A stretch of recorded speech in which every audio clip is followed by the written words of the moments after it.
You ask Tiger to solve. This deals with linear equations with one unknown. The final result is x equals 38/7. Let's solve it step by step. Simplify the expression.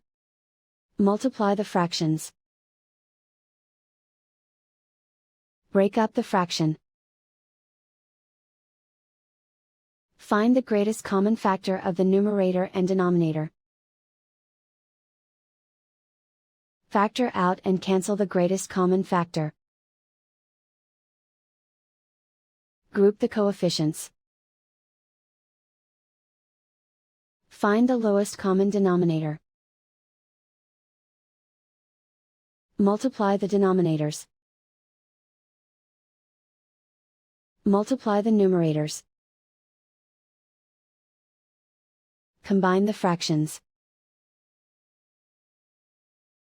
Combine the numerators. Group all constants on the right side of the equation. Subtract 1/2 from both sides.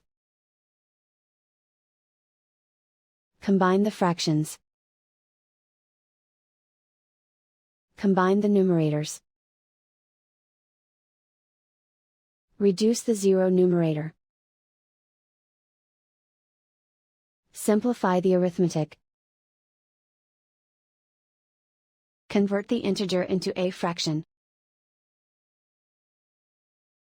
Combine the fractions.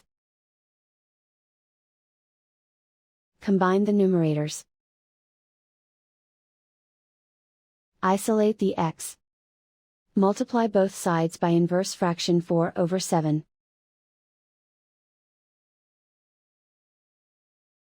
Group like terms. Multiply the coefficients. Simplify the fraction. Multiply the fractions. Simplify the arithmetic. And so the final result is x equals 38/7.